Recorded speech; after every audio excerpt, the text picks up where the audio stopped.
Batangas Bay is one of the deepest natural harbors in the Philippines. It covers about 220 square kilometers with a coastline of 92 kilometers, and its entrance plunges to more than 450 meters. This natural depth made it a safe anchorage for galleons and balangais during the Spanish colonial period.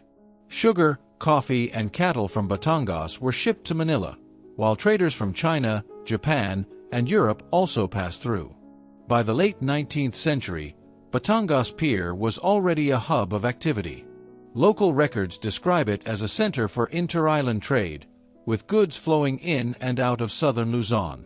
This long tradition explains why Batangas was later chosen as a national port. It was not a new creation but a recognition of its historic role.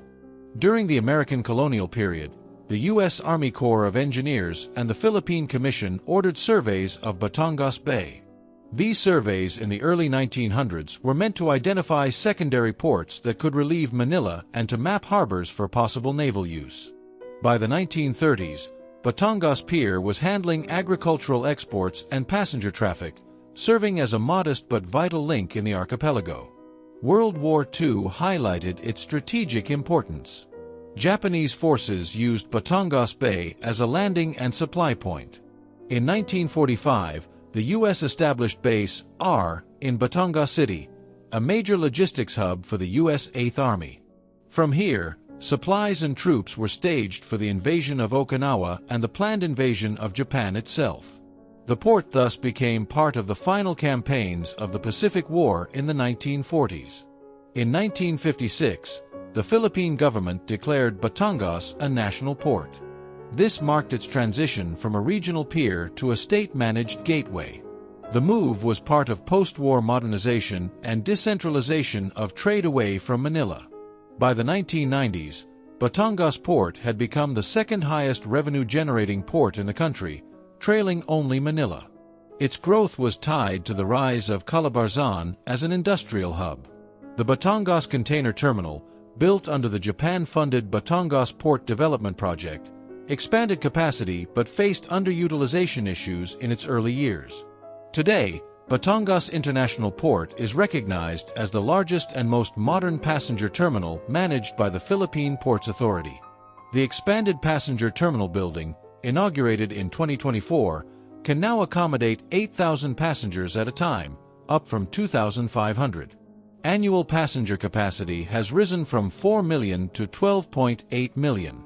Facilities include fully air-conditioned lounges, dedicated areas for the elderly and PWDs, baggage X-ray machines, walk-through metal detectors, CCTV coverage, and food concession stands. On the cargo side, the port is equipped with a vessel traffic management system with 4 radar stations, a port operations management system for vessel clearance, and a terminal operating system for container handling. Asian Terminals Incorporated, the operator, has invested in quay cranes, rubber-tired gantries, and a multi-level parking building for car carriers. Batangas Port is considered the primary alternate to Manila. It is part of the Subic-Clark-Manila-Batangas Logistics Corridor, designed to spread cargo traffic across Luzon. Compared to Subic Bay, Batangas has the advantage of proximity to Calabarzon's industrial belt, making it the natural gateway for automotive, petrochemical, and manufacturing exports. Manila remains the busiest in terms of container volume, but Batangas is steadily absorbing overflow and is now the country's biggest inter-island passenger hub. From colonial anchorage to international gateway, Batangas has always been a maritime crossroads. Its story reflects centuries of adaptation, from galleons and guerrillas to container ships and modern passenger terminals, a history that continues to shape the economy of southern Luzon. If you think you learned something today from Batangas history, culture, and folklore, help this channel out by liking this video and subscribing to the channel. See you soon for more.